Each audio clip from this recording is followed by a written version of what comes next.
Crime Stories with Nancy Grace.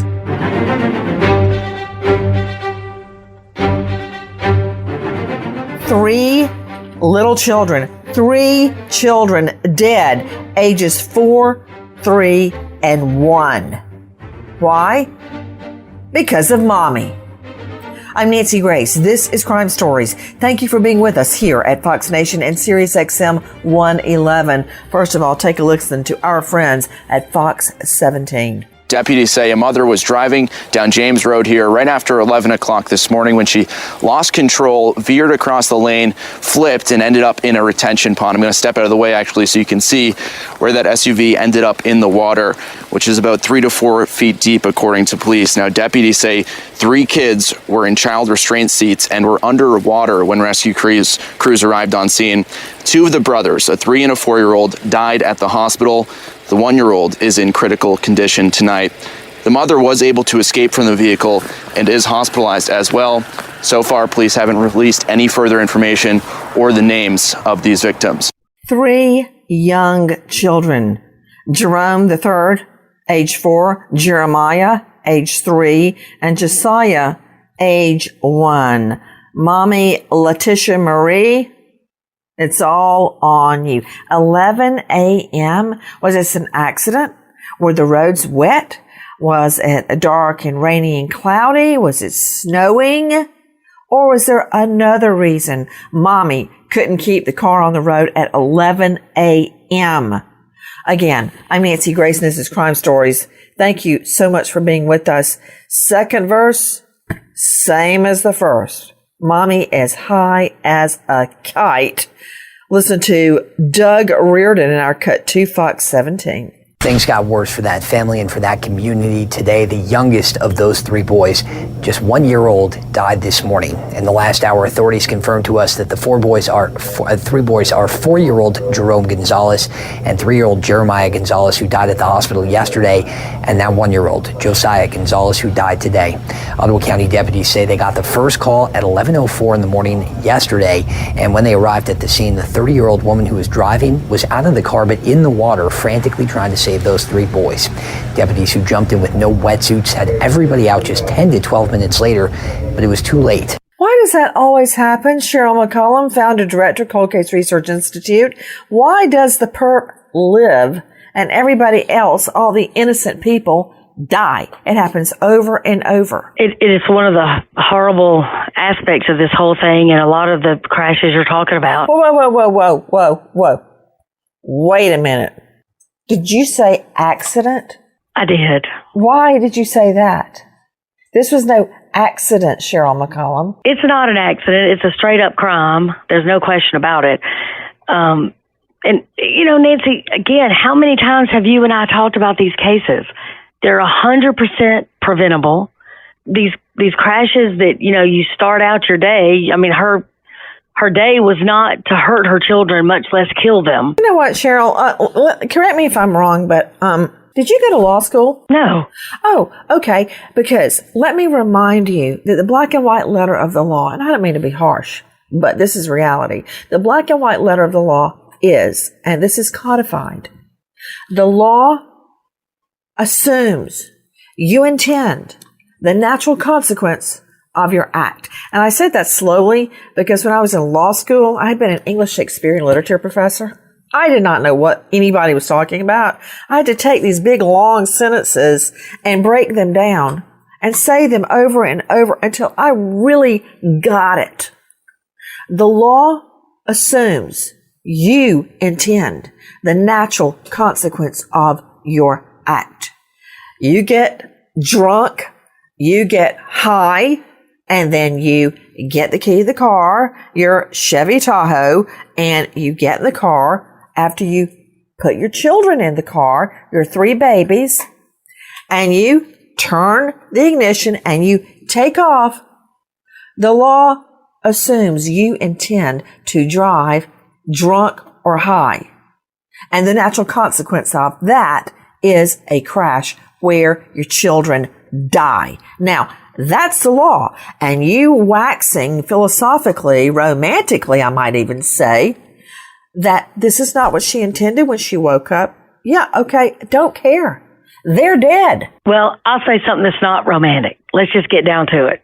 32 people die every day. That means somebody's going to die during the episode of your show today. 120 people will be severely injured again because somebody made the decision to not call an Uber, not stay home, not get a designated driver. They did that. There's no question about it. And it's not just that, Cheryl McCollum. I mean, listen, I'm a JD, not a DDS. I don't know how to pull your teeth, McCollum. I mean, I had to pull that out of you. I'm going to let you think about that and your actions for a few moments. Dr. Angie Arnold joining me, renowned psychiatrist of the Atlanta jurisdiction. You can find her at AngelaArnoldMD.com. Dr. Angie, what Cheryl McCollum just said after I pulled it out of her is absolutely correct. But it's not just taking your own life in your hands. When you add in the lives of 3 helpless children, Jerome, 4, Jeremiah, 3, Josiah, 1. I mean, that's a whole nother layer of wrongdoing. Oh, I agree with you, Nancy, and I don't know how this woman's going to ever live with herself. You know, I wonder about that, Dr. Angie, because some people, I guarantee you, will say, "Oh, it was an accident." It's not an accident. You know, I want to go to Dr. William Maroney. Dr. Maroney, not just an incredibly famous chief medical examiner, joining us out of Michigan. He's the author of American Narcan. But not only that, he has created and commandeers a mobile drug treatment unit. He's putting his time, his effort, his money, his energy, while he's raising children, to help other people with drug problems. You know, Dr. Maroney, you've seen it all. And I guarantee you, people like this woman, Letitia Marie, will rationalize to herself, "Oh, you know what? I didn't mean that to happen. I'm so torn up." BS, Maroney. You know, what we have here is the investigation is going to need to do drug and alcohol testing at a level to decide it's an automotive accident, but it was caused by an individual that may have been impaired. There's a lot of testing that goes. If she has drugs at a level that made her incompetent and incapable of driving, well, then somebody's culpable, and that brings in the homicide. But as a medical examiner, I would say that the choice, you have 5 choices on a death certificate: accident, homicide, natural, suicide, indeterminate. The medical examiner of that county may think it's too complicated to call it an accident or a homicide, and then the default on the death certificates would be indeterminate. You know, Dr. Maroney, I wasn't really asking you as a medical examiner. I was asking you as someone who has been around so many addicts in your lifetime. It's always a shape-shifting thing. They blame everybody but themselves. Look, I'm all about forgiveness. I'm all about doing the right thing, but I'm also about, you do a horrible crime. You caused the death of 3 infants. You're going to jail for a long time. You can get saved and get forgiven behind bars. What I'm asking you about is, after all the addicts you've seen, they shift the blame. I guarantee you she's not going to be all torn up that this is her fault. She is going to say, "This was an accident. I didn't mean it." That's where her mind is. Drug use can never excuse criminal fatal behavior. In a good, legitimate court, that will be clearly determined. Drug use can never be an excuse for criminal fatal behavior. You know what, Jackie, I want to talk about a mom you brought up right before we went to air, and I said it was completely dissimilar. Susan Smith, will you pull up that sound for me and tell me when you've got it?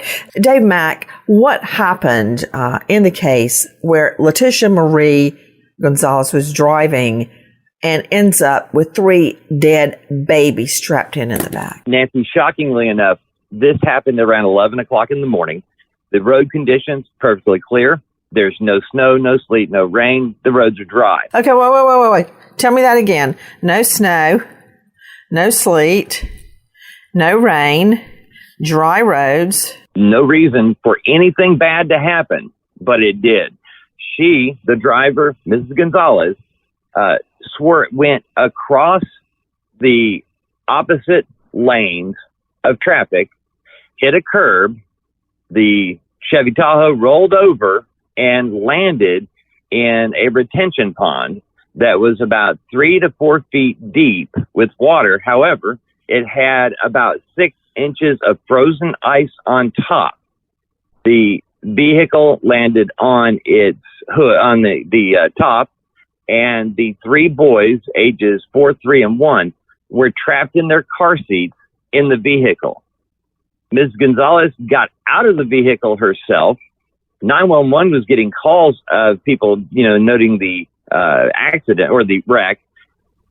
Fire rescue was on scene within minutes, and they were able to get the boys out of the vehicle. However, the 3-year-old and 4-year-old died at the hospital later that day. The 1-year-old died the next day, and they all drowned. Gonzalez herself was able to get out of the car.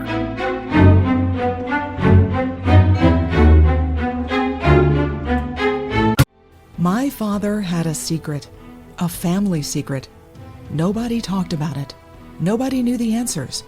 Nobody knew why my great-uncle was murdered in 1935 and why the case was never solved.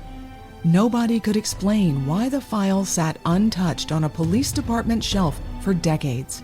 It can be one of 2 things: total incompetence, or there can be an element of corruption. There were things that were just best left buried. I'm Karen Smith. I'm a retired detective.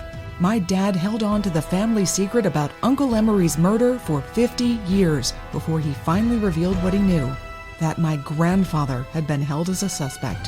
Who killed my great-uncle? Join me for Season 2 of Shattered Souls and follow my journey to find out. This time, it's personal. Listen to Shattered Souls on the iHeartRadio app, Apple Podcasts, or wherever you get your podcasts. I'm Joseph Scott Morgan.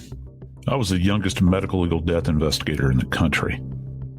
I started my career on the mean streets of New Orleans and finished up as a senior investigator with the Fulton County Medical Examiner's Office in Atlanta. The first time I ever made a death notification, I knew after that moment that I was going to try to be as compassionate as I possibly could. When families are rocked by death, the only thing they really want are answers. They ask how, where, sometimes why. They have no understanding, and for me, I would have to give voice to those things, to describe them, to make them make sense, if you will. When all is said and done, I was their advocate. I was the voice of the dead. I speak for those that can no longer speak for themselves. Listen to Body Bags with Joseph Scott Morgan on the iHeartRadio app, Apple Podcasts, or wherever you get your podcasts.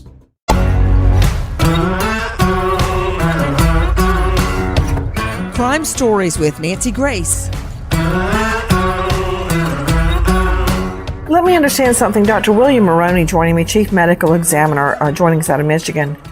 How is it that you drown, like a delayed drowning? Because they were alive when 911 got there, and then they died at the hospital. How does that happen? Drowning is the end result of not enough oxygen getting to the brain because of water in the lungs and in the sinus, and you can't get all the water out, and it begins a process that we would call a sequela of anoxia. Okay, whoa. What? A sequela? Of anoxia. And anoxic brain damage comes because ice cold water, regular water, it doesn't matter. It gets in the body and it starts this anoxic cycle. And it's without oxygen, anoxia without oxygen. And just because you can clear the water when you get to the hospital doesn't mean, the brain dies in 5 to 6 minutes. So if they're underwater for 5 to 6 minutes and they're extracted at 30, morally and ethically, EMS still have to take them to the hospital. You don't pronounce children in a retention pond.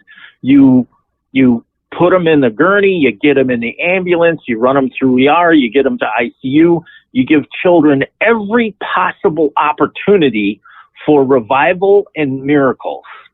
We don't pronounce people dead on scene, and you just hope for the best. But realistically, the brain dies in 5 to 6 minutes without oxygen. I know the medical examiner determined the boys actually drowned. I'm trying to figure out how this whole thing went down. Letitia Marie, age 31, veered left across eastbound lanes of traffic, crossing multiple lanes.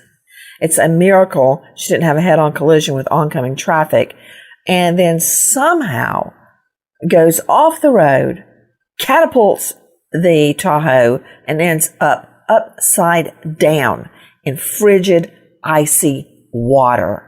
And those were the last minutes of these boys' lives as they scream out for who?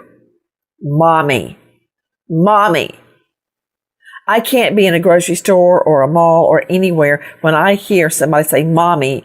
It's like a shot goes through my system because I'm so used to turning and find what is it?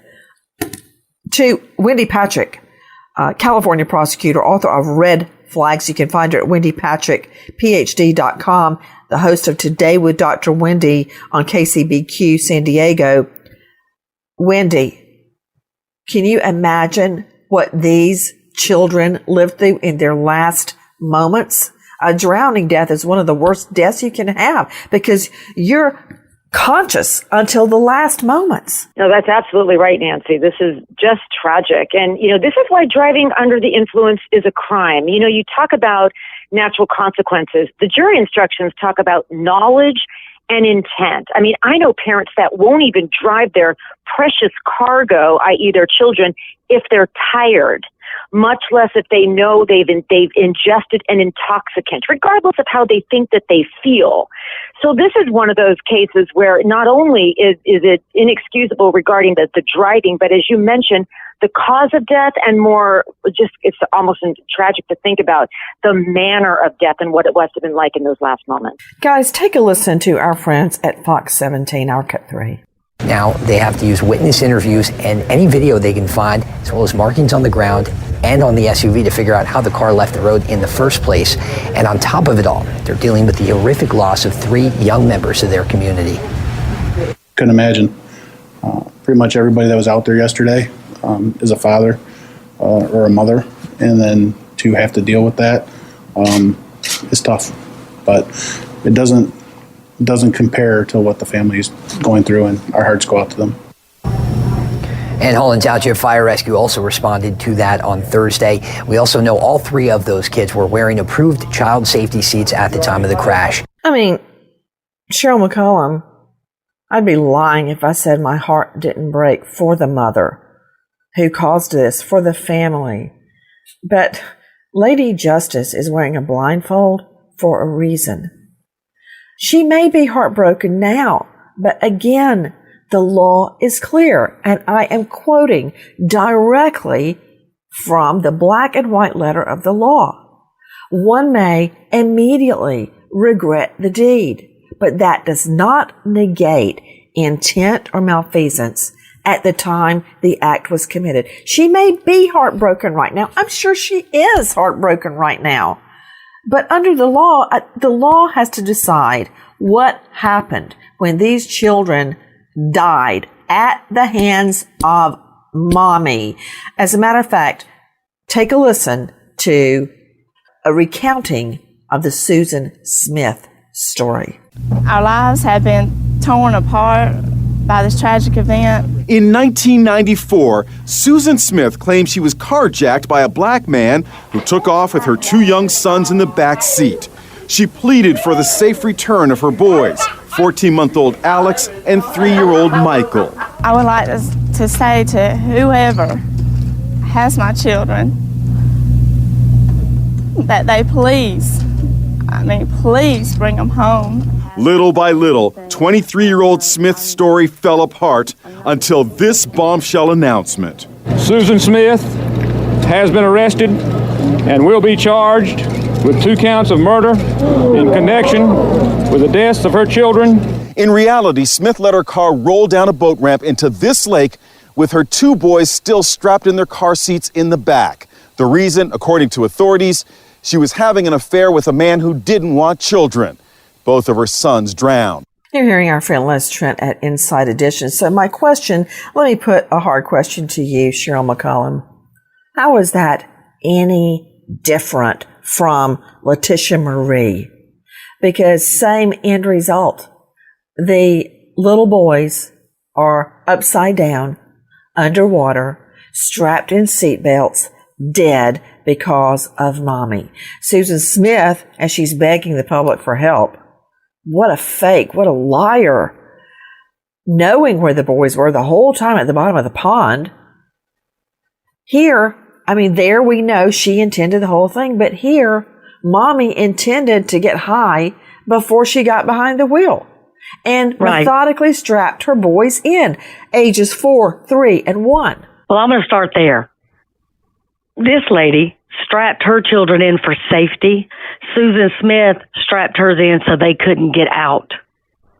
Completely different, even though the end result is the same, and it's still going to be murder. And here's the deal. This lady leaves her house, puts her children in that car for safety to head wherever she's going. She never dreamed that that car was fixing to end up upside down in icy water. Susan Smith got in her car, strapped her children in so they could not escape, got out of her car, let that car slowly go into that water and sink while her babies were screaming for her. Completely different devil here. Everything that you just said is correct, however, non-responsive. My question was, how is the end result any different? The boys are dead and mommy is the reason.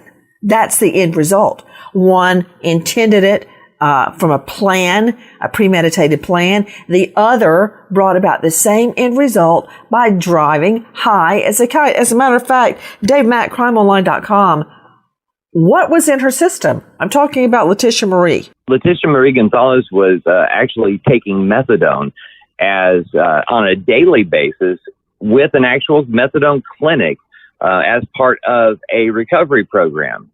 The initial dosage that she took at 6:30 that morning at the clinic was her normal dosage. However, within 30 minutes, she was on the phone with a connection, somebody she knew that also had methadone, and was hitting up this other individual to, what she said in the text was, borrow a dose. So she was already she'd already taken her normal dose for the day, so she would be okay. But she willfully and intentionally went and got another dose, knowing the end result would be that she would be high. Okay, I need you, Dr. William Maroney, Chief Medical Examiner, joining us out of Michigan, and author and father. Explain, to my mind, methadone is a recovery drug that you use as kind of a path to get off of a more serious drug like heroin. But what are the effects of methadone? Well, if you take the dose that's prescribed, and only the dose that's prescribed, the effect is it takes away cravings and your desire to use pain pills or heroin. But if you go double your dose, if you take more than your dose, and if you go to somebody's house and take double the dose of what you had in your clinic, well, that's not supervised. It's not structured. And it is bootleg methadone because it's distributed illegally. It's illegal for somebody to take their dose and casually move it over to a friend. That's illegal. That's drug diversion. That is not a clinical event. Drug diversion. What's drug diversion? Diversion is using a medicine in any way other than as it was intended, meaning the time or the strength or for the purpose. If you take methadone because you say, you know what, it helps my anxiety. Hey, it's not intended it's not approved for your anxiety. That's drug diversion. And that's the same as giving methadone to your next door neighbor. You know, it sounds so casual in the text. And let me throw that to you, Dr. Angela Arnold, and everybody again. This isn't high tea at Highgrove. All right. You don't have the Queen and her corgis here. So jump in if you have a thought, whether you agree or disagree with me, and let's figure this out. To Dr. Angie Arnold, it sounds so innocuous, almost cozy. Hey, can I borrow a dose? It's like, can I borrow a cup of sugar? It casualizes it. And Nancy, most people don't understand what goes on at a methadone clinic. I don't really. I mean, I've gone there to find witnesses, but I didn't take time to figure out what was going on medically. I mean, Nancy, so the doctor is in the methadone clinic and the patients come in, and I'm going to tell you something. When I worked at a methadone clinic, every patient that I saw during the day asked me for more methadone. They are drug seeking. Typically, methadone is oftentimes a last resort to get them off of something else. Like but heroin. We have to remember that they're drug seeking. And I'm wondering how many times this woman had done this. This was not the first time she ever did this. You know, Nancy, this is Wendy. This type of off-label use of narcotics, what Dr. Maroney is referring to as drug diversion, that in itself is misuse. And this is just another aggravant in terms of drug-seeking behavior and then followed by driving with your 3 babies in the car. So knowing more about the underlying facts and circumstances and the throes of addiction, I mean, let's call it out like it is, otherwise that initial dose would have been sufficient. But even that initial dose, no doubt she was told that she can't drive or operate machinery, all the different, dangerous warnings that comes with. So that just goes to the knowledge aspect of what can happen if you do that. What kind of high Nancy, I got to jump in here too. Oh, yeah, but remind me, after you finish Cheryl McCollum, I want to ask Maroney about the effects of methadone. Is it like being on crack? Is it like being on meth? Is it like being on pot? I don't know. We really haven't seen a lot of crimes committed when you're high on methadone. But I want to circle back to him. But go ahead, Cheryl, please. I just wanted to piggyback on what Wendy was saying. You know damn well not to drive if you've used NyQuil. It tells you right on the label, don't drive. You certainly know if you're on methadone.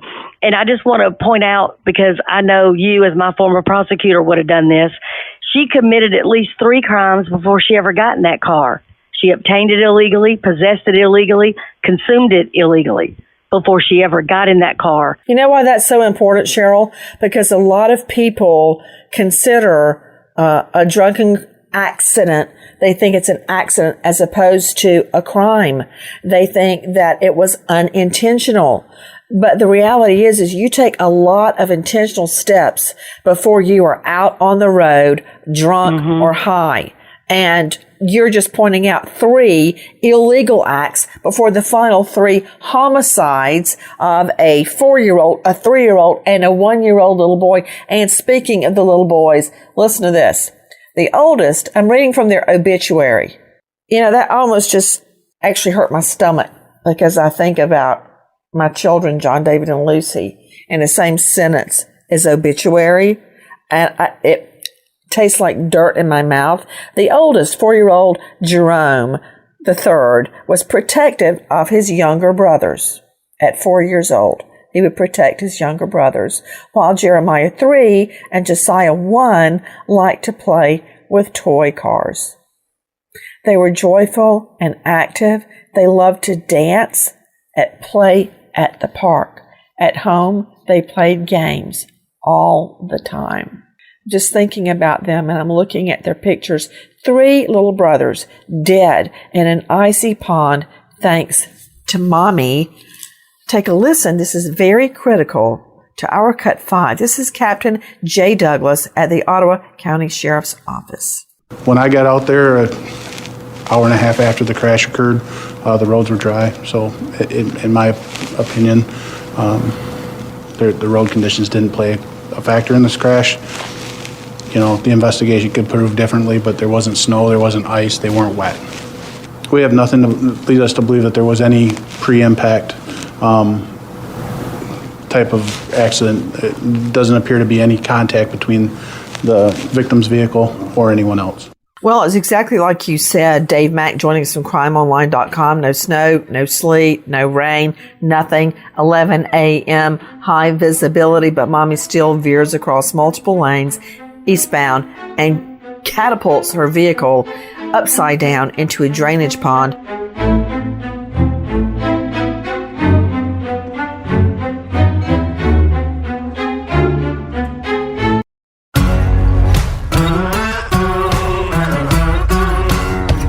Crime Stories with Nancy Grace.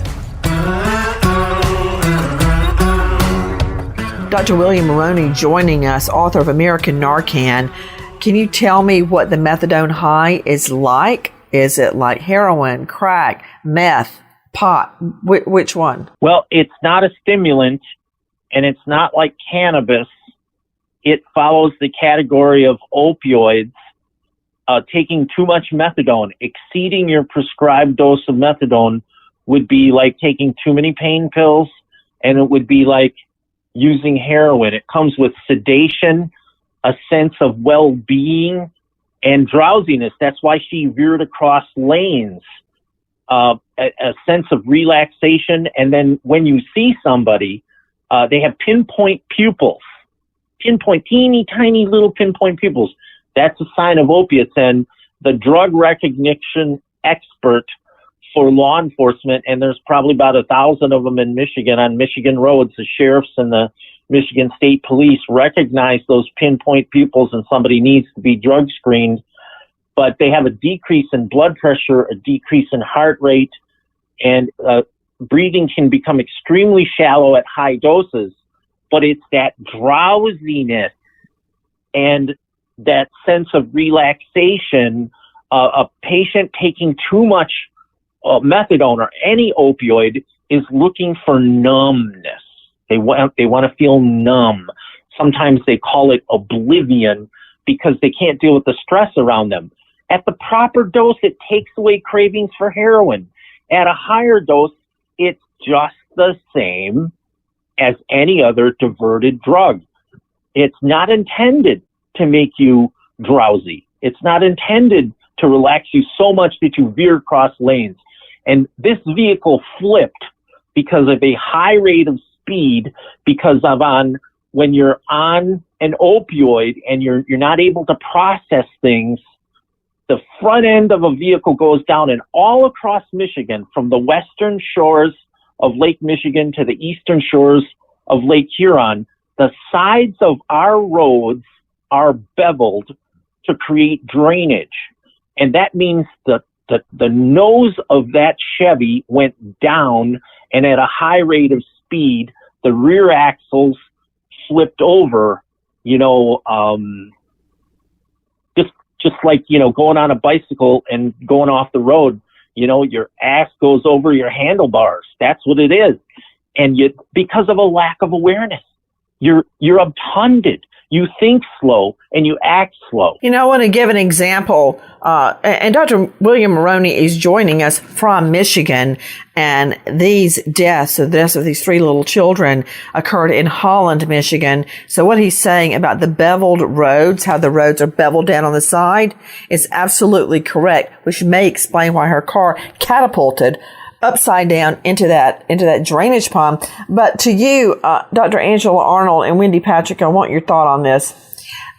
Many times I've argued to juries about opioids. Okay, typically it was heroin. Now the big thing would probably be fentanyl and oxycodone, that type of opioid. But most of jurors don't know anything, as they shouldn't, about opioid addiction. And I would start it with saying something like, I guess you've all seen Wizard of Oz, right?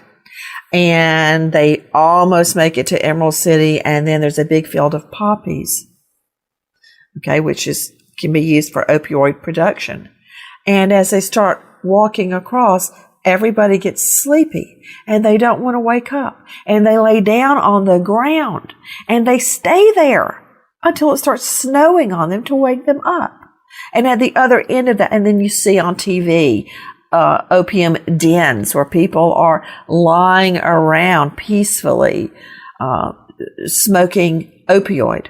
ingesting opioids. And then the reality Dr. Angela told us about, the methadone clinic, where everybody is strung out of their minds. You have people lying in the street. They have no idea what's going on around them because they're high on opioids. And they ignore everything. Their children, they don't want to eat. They don't want to pay their bills. They just want the next hit, Dr. Angie. Right, because Nancy, they don't want to feel anything. And Nancy, the fact that she went to someone's house and got an extra pill means that whatever they were giving her at the methadone clinic was not, she was accustomed to that dose now, and she was able to feel things. So she wanted to go and get another pill so that she couldn't feel. And as the guests have said, she was obtunded, Nancy. And you know something, I think there are a lot of people to blame here. Does her family know that she's going to a methadone clinic? Don't start. Do not start. If she starts, cut her mic. Because we're not blaming anybody but mommy. Her family may have known. I'm sure they had a large hand in getting her to a clinic, but she is the one that texted the friend to borrow another dose. As a matter of fact, take a listen to our friend Marissa O'Burl at Fox 17, our Cut 8. According to this court filing, Letitia Gonzalez was under the influence of methadone at the time of that crash. Now, she was prescribed the drug as part of a treatment program and took her normal dose the morning of that incident. But 30 minutes later, the filing says she asked to, quote unquote, borrow someone else's dose. That person gave her that additional dose shortly after that fatal crash was reported. The Ottawa County Sheriff's Office arrested the 30-year-old Tuesday on 3 counts of operating while intoxicated, causing death. She went before a judge this afternoon and remains in jail on a $250,000 bond. Dave Mack, crimeonline.com. That is another step, intentional step to actually go to a friend's home. Well, I don't know if a drug buddy is actually a friend, but to go to someone's home, to go out of your way to go to their home to get more drugs. That's another thing she did, leading up to the horrible murder of her children. You know, Nancy, the thing that struck me was that we know that she went and got her regular dose at the clinic at 6:30 in the morning. Within 30 minutes, she's texting this drug buddy, wanting more. This is somebody that she had gone to in the past when she was dope sick. Dope sick is after you run out of medication and you start showing symptoms of withdrawal. It's a flu-like symptoms, and it can be very uncomfortable. And she had gone to this person before when she had been dope sick, and this person helped her get through it by getting her some more methadone. Helped her? Yeah, I mean, to help her with the symptoms. But anyway, there was a deputy trained in drug recognition signs that was on scene. Now, we have the description how the mom was outside the vehicle in the wire trying to heroically get her children out of their car seats, right? But what this deputy saw right away at the scene, that her pupils were notably constricted and her eyelids were droopy, and she displayed no response to direct lighting. They asked her about drug use, and she lied. Her first response was to lie. The second response was, oh, yeah, I do take methadone. I got it at the clinic. But she was not forthcoming about, I got another dose later. You know, they found out at the hospital when they did the labs on her blood and found out the methadone. But my understanding, and I don't know how this changes, Dr. Maroney can fill us in, but they couldn't determine the level of methadone in her system at the time of the wreck. What about it, Dr. Maroney? Well, the first thing that they do after an accident like this is they bring you to the emergency room of the closest hospital and they take a blood sample. Now, the difference between the drug testing at the methadone clinic and after an accident is that drug testing and methadone clinic or any substance abuse clinic is like 99% urine drug testing, and that's not evidence-based to determine whether you're impaired or not. You really can't tell based on that. But after an accident, a blood level, there are levels of methadone that are considered analgesic. And above that, you would have the euphoria, the obtundation, the sedation, the slow thinking, the slow acting. And sometimes those circles of what level drug that is, they overlap. And where they have the determination to say, well, this drug level says she's impaired. Well, they technically, you judge the impairment by the functional problem behind the wheel that caused the death of the children.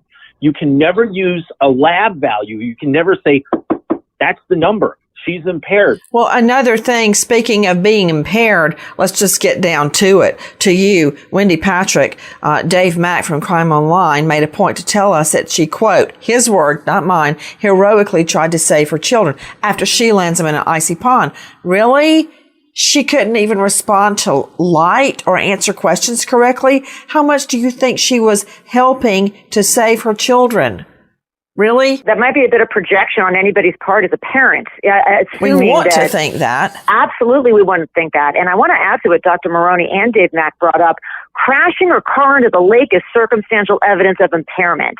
That is going to be one of the biggest arguments because we've already ruled out all of the other things that might have contributed. It was clear sky, there was no sleet, no snow, no rain, no obstacles in the road. So the mere crash itself is going to prove what a lab test cannot. They better get out there with a reconstructionist pronto because I can imagine all sorts of lies the defense might bring up. A deer ran across, a car, someone to her right made her veer to the left. I mean, we don't know, so we better get out there pronto with an accident reconstructionist. But I want to point something out. Cheryl McCollum, when I had the children, the twins, I would actually practice running if I had to save them under various conditions with that much weight under both arms, because I had two that would have to be saved at the same time, and figured out how I would try to save them if we went underwater in the car, all sorts of things. Praise God, none of that ever happened.